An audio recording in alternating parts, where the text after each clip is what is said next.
Will AI take your job? Let's find out.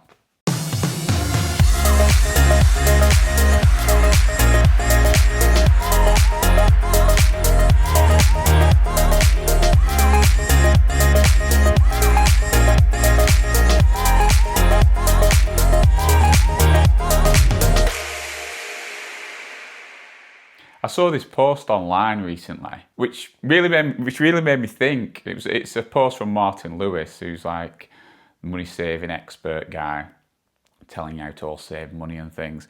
But what he actually asked on this post, I've got it on here, is, do you feel your job role is likely under threat due to AI within the next 5 years?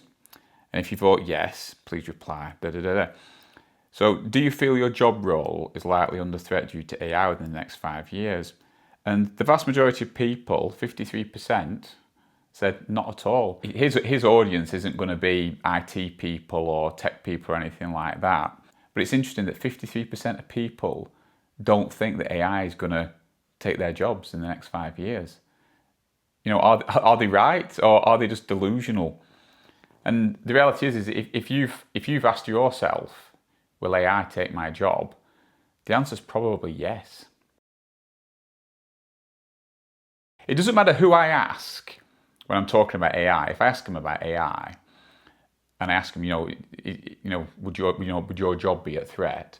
Everyone pretty much says exactly the same thing, that no, my job's safe, but yeah, everyone else is at risk. As if somehow that their job's special, and I suppose that's what everyone has to believe. You watching this now, you will believe that your job is unique, somehow that what you do is unique and you're invulnerable from AI. But the reality is I don't think there is anyone who's safe from AI. I think AI and automation is going to affect everyone in various different ways, but it is going to affect everyone. With 53% of people saying that they're not going to be affected, I think there's a lot of naive people out there, and I think being naive sometimes is a nice place to be. Don't get me wrong, it stops you worrying about everything that's going on in the world, but I do think there are some naive people, and I don't think they realise what's about to hit them over the next few years. I've been using AI since it came out. I remember seeing it when it first came out, and I've just been blown away by it. I mean, I was using AI when it was just a lot of if statements, going back 20 years ago. Do you know what I mean? When like a computer making a decision. The new tools like ChatGPT, Gemini, Claude, and the ones that are coming out every single day, they're phenomenal. They really are phenomenal. I mean, it's amazing. Honestly, it blows my mind every time I use these things. It's just amazing what you can do with them. You can do you can do so many things with them. I even asked ChatGPT, what can it do for you? And what did it give me here? It said that it can generate art and images. You can create music or mimic voices. I mean, that's really cool. You can actually take an existing voice, like my voice. Don't know why you'd want to do that, but you could, and you can replicate my voice. Or it's mainly used for singers. You can replicate songs. So maybe there's an artist that's died. You could actually just feed in some of their songs and get it to generate new songs that sound just like them. You can get them to sing songs in different styles and different genres and things like that. It's amazing when you see it. Programming, writing code, debugging code, massively now. That's been massively affected by AI. You've got AI systems now building code for most engineers and programmers out there. So I think when you talk to more sort of big businesses, or even like the big ones that we'd all know about, like your Metas, even ChatGPT, OpenAI and ChatGPT, they will say that 30%, 40% of the code that they're actually generating is generated by AI. So it's actually generating its own code. So that's a massive one. Other things you can do with it, you can chat with historical figures. So in the same way that you could load a voice and get it to sing songs, you could also ask it to be, say, Einstein, and you could chat to Einstein as if he was actually there. You could ask him things because it knows everything about him, everything that's ever been written. It can actually sort of pretend to be that person. And this is where you get chatbots and things like that. You could train a chatbot. You could train an Anthony Chesworth chatbot that when you type into it and talking to it, it sounds just like me and says the same sort of things as I say. And this is what businesses are using in customer service environments. Use it for designing properties, planning interiors, interior design. We've used that ourselves. When we've bought properties and things, we've actually asked ChatGPT to do a room layout for us, or take these images and turn this into a 3D plan for us. You can do that. It's really good for planning travel itineraries. So if you're going on holiday or something like that, you can tell it, I want to go on holiday to this location, I've got a family, this is the age of the kids, we're looking for this and that to do, give us an itinerary of what we can do. It does it for you. You can obviously do translation of documents, you can translate things into different languages, but you can also translate things into different audiences. You could take like a really complicated legal document and translate that for a 5-year-old child, so they could understand it, and vice versa, which is amazing. And obviously you can do videos. I mean, the video stuff is phenomenal that's coming out at the moment, but you can generate videos, and there's whole like adverts and things that have been done for, you know, talking about hundreds of dollars or hundreds of pounds that would have cost tens, if not hundreds of thousands of pounds. It's amazing. I mean, generating thumbnails for YouTube videos, generating graphics, again, all can be done on AI.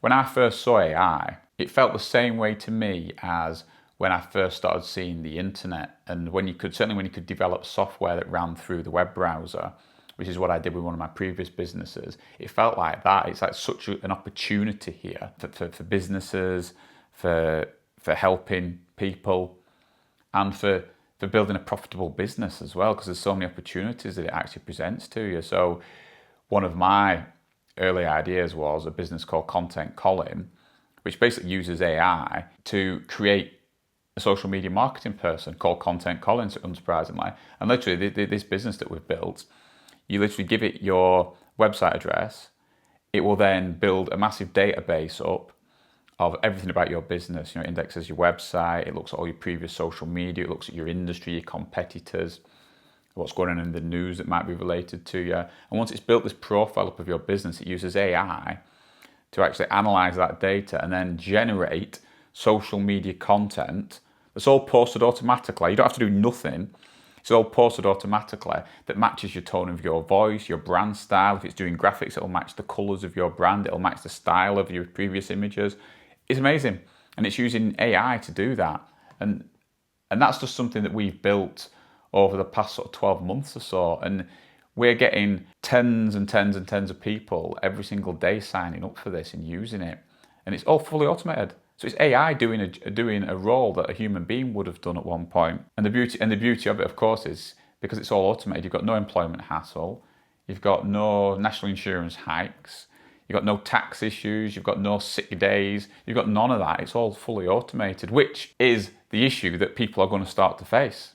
AI agents, which is what Content Colin really is, I suppose, is an AI person. They're going to start appearing everywhere. You're going to start to see them probably in your life, in your business life, all the time over the next few years. You're going to start to see this more and more and more. You'll start interacting with AI or with robots. The other thing that you're seeing, and another aspect of AI that people, I suppose, sort of treat a little bit differently, is the rise of the robots. Even now in my house, I've got multiple robots. I'm literally living in the future. But I'm not living in the future. I have multiple robots. We've got a vacuum robot, like a vacuum robot. We've got a mop robot that'll mop the floors. We've got robotic lawnmowers that'll mow the lawn, all automated. And that's a form of AI. And these are doing jobs that previously you would have had to do yourself. They're amazing. You set them up. You've got that initial setup with these things, and then they keep your house clean or they keep your grass cut.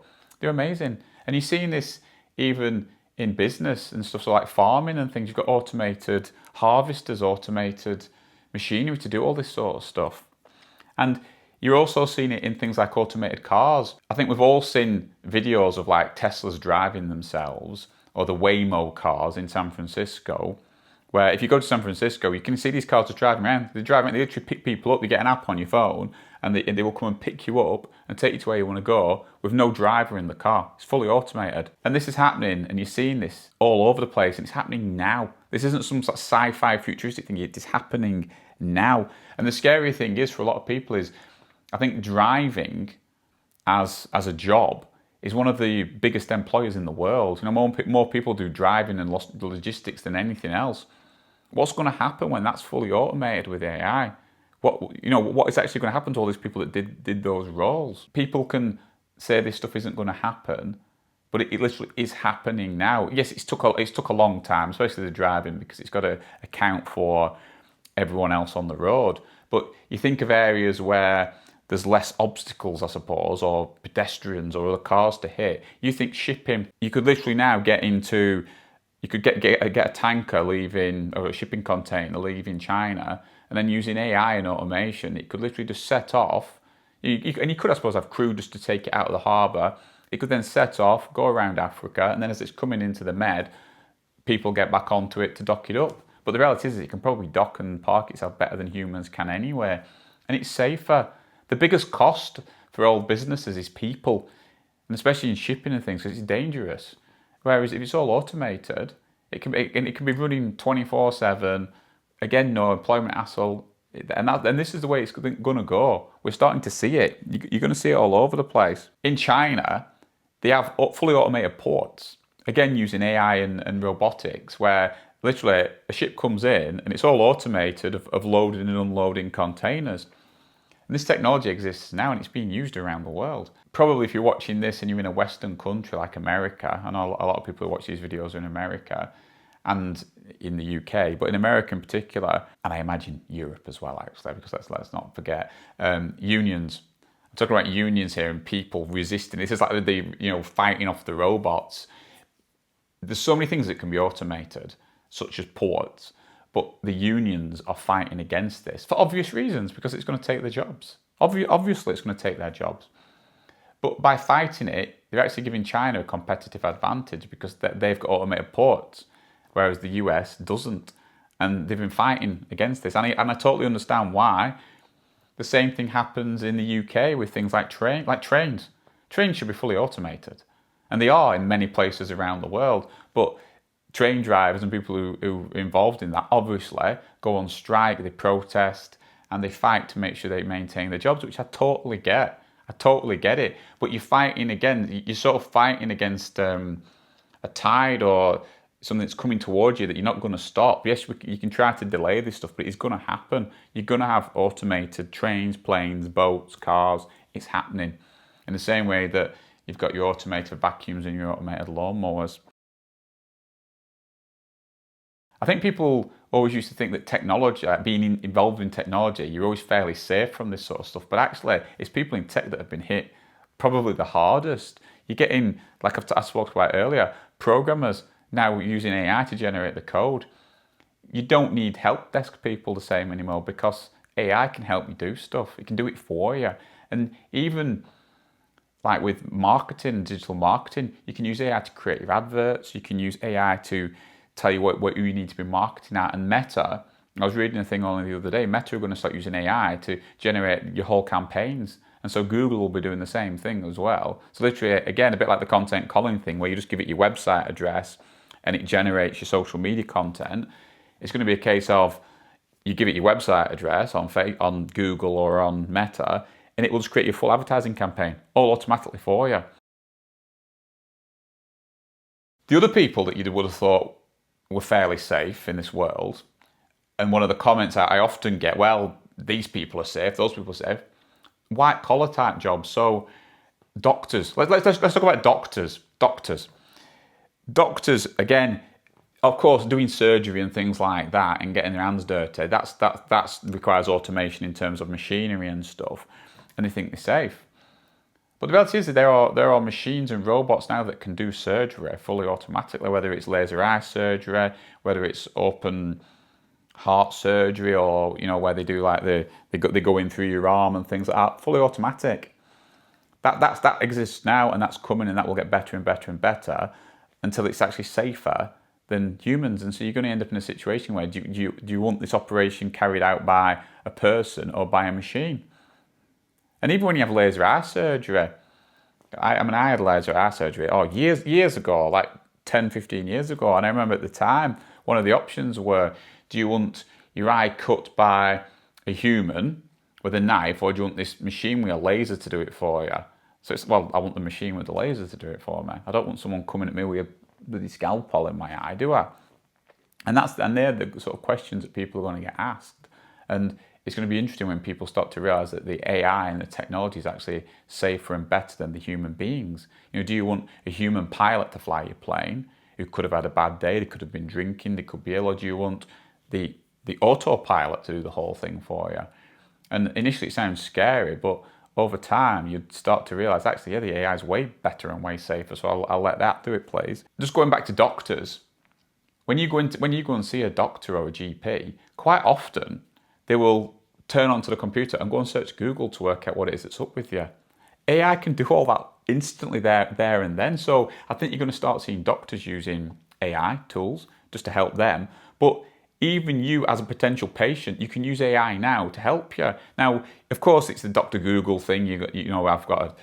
My arm's hurting, so you go and look it up, and then next thing you know, you're dying of something. But the AI tools are actually really, really good, and you can have conversations with them. So I've used it myself. We've used it with family members, and especially like older relatives. You can actually turn speech mode on and have a conversation with the AI about what's wrong with you, and the results and what it gives back to you, it's amazing, and it's accurate, and it's arguably more in depth and more accurate than what you would get from seeing a GP, which of course in the UK, getting in to see a GP, you've got no chance. You've literally got no chance to go and see a GP anyway. So there's no surprise that people are turning to AI, and maybe that's what they want. That's always the thing with this sort of stuff. Do they actually want this to happen anyway? Do they want you using AI? But the results are amazing. And I was only reading an article today where it said that these AI tools that they've built are 4 times better at identifying illnesses than a human. So as long as the AI is allowed to order tests and then it gets the results back and looks at them, it's got an 85% success rate, and it actually beats humans because it can analyze everything. It knows everything. Whereas no matter whether you're a doctor, a lawyer, whoever you are, you don't know everything. You forget things. You might not remember something. AI knows everything all the time, so it can cross-reference everything. The people that are going to get most affected by AI in businesses are going to be entry-level type roles initially. So these are like your university graduates, your people starting in the field of work, because those are the jobs that are the most easy to use AI to replace. And you're actually starting to see that. You can actually see that effect. If you look out on the jobs market, you're starting to see that. You're seeing companies using AI to do jobs that they would have got an entry-level person to do. And I know people already that have lost jobs to AI.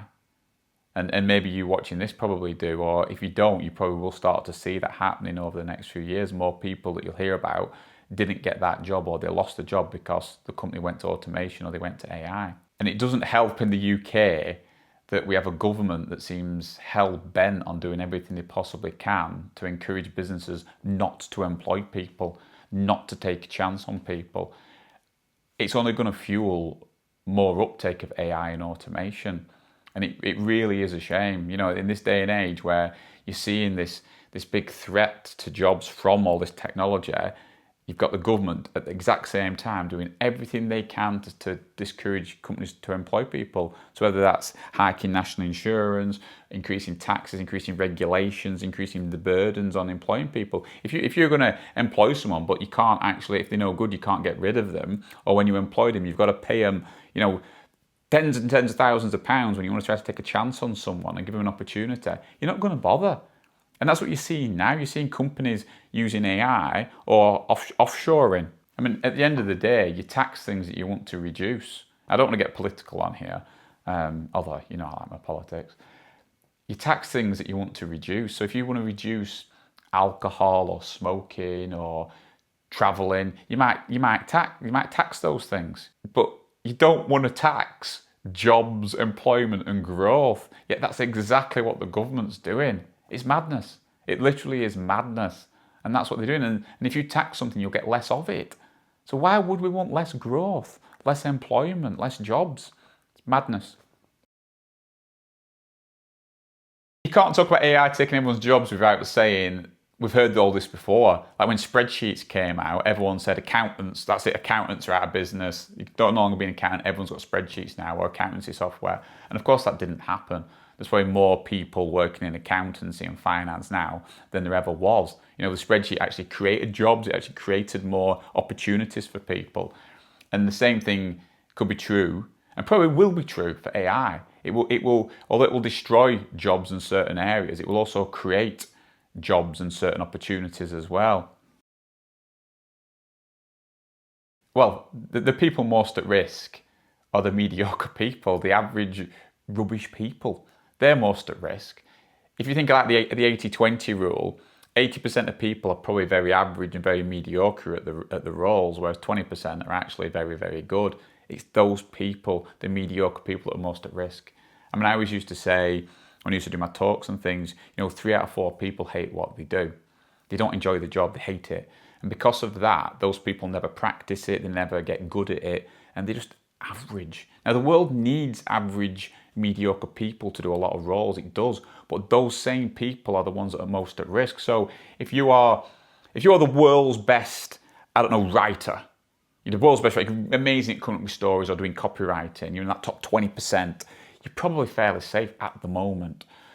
If you're like a pretty average, pretty rubbish writer who doesn't enjoy what you're doing, you are at risk. But this is the problem. Most people, the 80-20 rule, most people are in that 80%. The amount of people out there, I mean, you don't have to go to any business or any shop or anything anytime you want. You see these average people that are just, I'm not bothered, don't care, not interested. They are the ones that are going to get replaced. So if you want to protect yourself, don't be one of those people. Be one of the 20%, be top of your game. The Industrial Revolution, combined harvesters, even spreadsheets, they may have killed some jobs, but they didn't kill all jobs, and they actually created more jobs in other ways, or they freed people up to do different things that were more productive. So if you imagine the Industrial Revolution or combined harvesters, they freed up so many people to go and do other things that were more interesting, that were more beneficial to the human race. They weren't there, ploughing the fields and things like that, or having to do back-breaking work. They had machinery to help them do it. And that freed up people to do more interesting roles, more fulfilling work as well. And that is what AI may let people do. So those people that are in jobs that they hate, having to do these horrible roles that they don't like, AI might free them up so that they can do something and pursue something they actually want to do. Like maybe that person doesn't want to be doing this role they hate. They might want to be fulfilling a creative career or doing this or doing that. AI will free them up to do that. So it's not all bad. Progress very rarely produces like a dystopian world where nobody works and it's just like a hellscape or something. It normally actually moves humanity on and makes the world a better place. And there's no reason to think that AI won't do that. It could make the world a much better, nicer place for most people. And the other side of this, of course, is people are viewing this as a very negative thing in terms of jobs, AI taking jobs and things like that. But the positive is if businesses embrace AI and they are able to replace workers with machines, with AI tools and things like that, it will reduce costs. So the cost of buying things, the cost of goods, the cost of services will actually reduce, which means they get cheaper. So they're actually cheaper. So you might not need as much money because everything's so cheap, because everything's automated, everything's automatically done for you. So that's another positive that I don't think people always think about with this sort of thing. That if you can reduce a business's costs, the actual goods get cheaper, which again is a benefit for us all. So what can you do about it? Well, for a start, don't be a Luddite. You've got to embrace this. You've got to accept that AI is coming. You need to learn about it and master it, and ideally become an expert at it. You don't want to be one of them people who decide, back in the day, who decided that this reading thing isn't for me, because they got left behind. You don't want to be one of these people, even in more recent times, who decided, these computers, they're a bit complicated. I don't want to learn about computers or anything like that. They're left behind. Why would you want to be one of those people? So you need to start learning about AI, how you can benefit from it, how you can profit from it, how you can improve your life and your business with it. Remember, I've done other videos saying this about ignorance as a choice. If you don't know about AI, That's your choice. You could literally, you could ask AI to tell you about AI. It's that good. From an investment perspective, how do you benefit from AI? Well, there's obviously the obvious ones like the actual AI companies themselves, but one again that people don't necessarily think about is AI is very, very energy hungry. It uses a lot of energy, which is why you won't see many AI big technology companies in the UK, because the energy costs are just simply too much. It's too expensive in the UK. We're incentivizing every business in the UK to use AI tools and platforms in other countries. That's just a fact. But AI uses so much energy. You've got to look at energy companies. It's going to need energy. It's going to need resources. It's going to need metals. It's going to need mining. All this infrastructure that we don't like talking about, but it's all behind the scenes powering this equipment, and that's one thing to look into. I mean, I know a lot of the big AI companies are like investing into nuclear. They're buying nuclear power stations or commissioning them, where governments haven't done. Technology companies are actually doing that and pushing that energy thing forward. So that's one thing to look at. And the most important thing is use AI to improve your life, improve your productivity and improve your life. It's actually really good fun. We've used it to come up with games and things for the kids. Let me know what you think. You might totally disagree with me on this one, but let me know what you think. Like, comment, share and subscribe, and I'll see you in the next video.